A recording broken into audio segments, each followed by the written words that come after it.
आता आपण कार्ल मार्क्सने प्रत्यक्ष लोकसंख्या सिद्धांतामध्ये कोणते मुद्दे मांडले याचं स्पष्टीकरण इथे करणार आहोत. त्याने आपल्या सिद्धांतात सर्वप्रथम काय सांगितलं की औद्योगिक क्रांतीनंतर भांडवलशाही अर्थव्यवस्था तयार झाली. म्हणजे भांडवलदारांचा एक वेगळा वर्ग तयार झाला. पूर्वी जो जमीनदाराचा वर्ग होता आणि त्यावेळेस शेतमजूर होते. त्याच्यानंतर औद्योगिक क्रांती झाल्यावर युरोपात भांडवलदारांचा वर्ग वेगळा झाला, जे मालक झाले आणि तेथे काम करणारे जे होते ते नोकर झाले.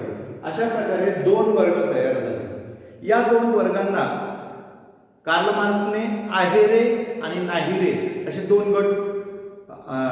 गटांना नावं दिली. आहेरे गट म्हणजे ज्याच्याकडे सगळ्या प्रकारची उत्पादन साधने आहेत, उत्पादनं आहेत, उत्पादनाचा मोठा हिस्सा ते घेतात, असे जे श्रीमंत लोक आहेत त्यांना त्याने आहेरे असे नाव दिले. आणि नाहिरे म्हणजे ज्याच्याकडे कोणत्याही प्रकारे उत्पादन साधनांची मालकी नाही, उत्पादनं ज्यांना जास्त मिळत नाही, अतिशय गरिबी जे लोक राहतात, कामगार, मजूर, शेतमजूर असा ज्यांचा वर्ग आहे, जे सगळ्या हालापेष्टांमध्ये आपलं जीवन जगतात, असा तो नाहिरे वर्ग. अशा दोन वर्गांची निर्मिती ही औद्योगिक क्रांतीमध्ये मुळे झाली आणि या दोन्ही वर्गांमध्ये सतत संघर्ष सुरू असतो. दुसरा एक मुद्दा की श्रीमंत वर्ग जो असतो त्याची उत्पादन साधनांवर मालकी असते. उत्पादन साधनं मी पूर्वीच सांगितलं की जमीन, उद्योगधंदा, यंत्रसामग्री याची सगळ्यांची मालकी पैशांच्या साह्याने भांडवलदार मिळवत असतो. तो काय करतो की कामगारांकडनं कमी वेतनात काम करून घेतो आणि प्रचंड नफा मिळवतो. संपत्ती साठवत जातो.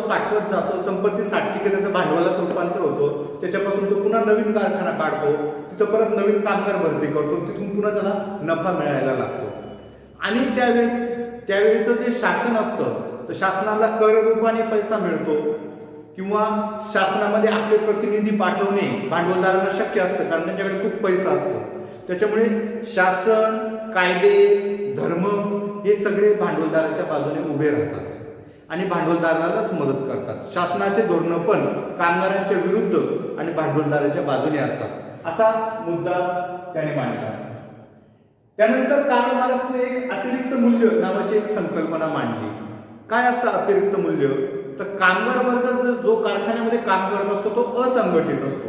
पूर्वीच्या काळी तर संपाला परवानगी नव्हती, कामगार संघटना पण तयार करता येत नव्हत्या. त्याच्यामुळे तो असंघटित होता. तो भांडवलदाराला विरोध करू शकत नव्हता. त्याच्यामुळे कमीत कमी पैशाला त्याला आपलं श्रम विकावं लागत असेल, म्हणजे कमी मजुरीवर त्याला काम करावं लागत असेल आणि त्याला कमी मजुरी दिल्यामुळे भांडवलदाराचा नफा वाढत असेल. आणि या वाढलेल्या नफ्याला कार्ल मार्क्सने अतिरिक्त मूल्य असे नाव दिले. आता हा जो चौथा मुद्दा आहे हा फार महत्वाचा आहे, जो प्रत्यक्ष लोकसंख्या वाढीशी संबंधित आहे. तर कामगार वर्ग जो असतो तो अत्यंत गरिबीत असतो. मग तो काय विचार करतो की जेवढे आपल्याला जास्त मुलं होतील तेवढे आपल्या घरात मजूर जास्त तयार होतील. प्रत्येक जण कामाला जाईल आणि तो खूप पैसे मिळवेल आणि आपलं दारिद्र्य नष्ट होईल. म्हणून आपली स्थिती सुधारण्यासाठी कामगार जास्त मुलं जन्माला घालतात. आता जास्त मुलं जेव्हा जन्माला घातली जातात कामगार वर्गाकडनं, त्यावेळेस समाजात हळूहळू कामगारांचा पुरवठा वाढू लागतो आणि एकदा का पुरवठा वाढला तर रोजगार कमी पडायला लागतो आणि त्याच्यामुळे त्या कामगारांमध्ये स्पर्धा निर्माण होते आणि त्याच्यामुळे जो मजूर कमीत कमी पैशाला काम करण्यास तयार आहे त्याला नोकरी मिळते, त्यालाच कारखानदार आपल्याकडे नोकरीला ठेवतात. त्याच्यामुळे मजुरीचे दर कमी होत जातात. आपल्याला माहिती आहे एखाद्या गोष्टीचा पुरवठा वाढला की किंमत त्याची कमी होत असते. त्या पद्धतीने कामगारांचा पुरवठा वाढतो जास्त लोकसंख्येमुळे आणि त्यामुळे मजुरी ही कमी होते. काही वेळा कामगार काय करतात, नुकतीच औद्योगिक क्रांती झाली होती त्यामुळे वेगवेगळी यंत्र पण तयार व्हायला लागली होती, शोध लागत होते वेगवेगळे. तर ज्यावेळेस ते काही ठिकाणी कारखान्यांमध्ये यंत्रांचा वापर सुरू करतात आणि ज्यावेळेस एखादं यंत्र कारखान्यामध्ये बसवलं जातं त्यावेळेस ते 10, 20, 100 कामगारांचं काम करतं आणि त्याच्यामुळे तेवढ्या प्रमाणात कामगारांचा रोजगार जातो आणि बेकारीमध्ये वाढ होते. की हळूहळू जसं ज्या प्रमाणात यांत्रिकीकरण होईल तेवढ्या प्रमाणात बेकारी वाढवत जाईल असं त्याचं म्हणणं होतं. पुढचा आपण एक महत्वाचा मुद्दा आहे तो काय म्हणतो कार्ल मार्क्स की लोकसंख्या वाढीचा सगळ्याच प्रदेशात एकच नियम असू शकत नाही. जसं मालतच म्हटलं होताच, एकच सिद्धांत मांडला होता की सगळीकडे लोकसंख्या ही वाढत जाते, अन्नधान्य कमी वेगाने वाढतं आणि त्याच्यामुळे प्रॉब्लेम तयार होतात. कार्ल मार्क्स म्हणतो तसं नाही, प्रत्येक प्रदेशाचं वैशिष्ट्य वेगळं असतं, त्याच्यामुळे लोकसंख्या वाढीचा विचार प्रत्येक प्रदेशात वेगळ्या पद्धतीने करावा लागेल. एकच नियम सगळीकडे लावून चालणार नाही. प्रत्येक देशातील लोकसंख्या वाढीची समस्या ही वेगळी आहे असं त्याला म्हणायचं होतं. आणि अतिरिक्त लोकसंख्येची निर्मिती जी आहे ती तिथल्या उत्पादन साधनांवर आधारित असते. त्या देशांमध्ये किती उत्पादन साधने आहेत, त्यांची वाटणी कशी झालेली आहे, यावर अतिरिक्त लोकसंख्येची निर्मिती अवलंबून असते. मग एवढे जर प्रश्न तयार होतात भांडवलशाहीमुळे, तर काय केलं पाहिजे? तर लोकसंख्या वाढ रोखण्यासाठी भांडवलशाही नष्ट करणे हा एकमेव उपाय आहे असं कार्ल मार्क्स म्हणतो.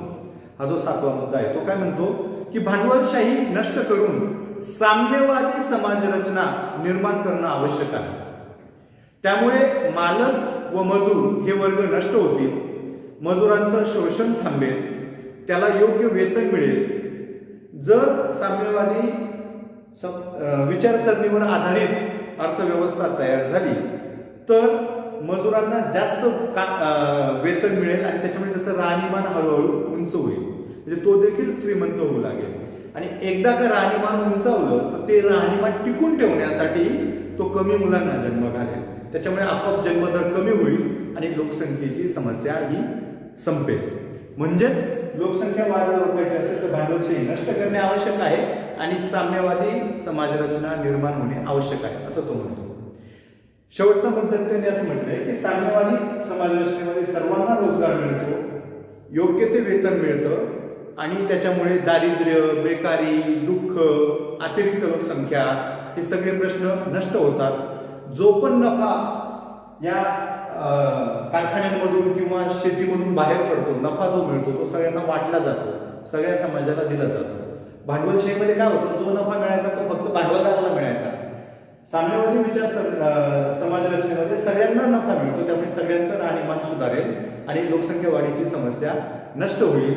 अशा रीतीने कार्ल मार्क्सने आपल्या सिद्धांताचं स्पष्टीकरण केलेलं आहे.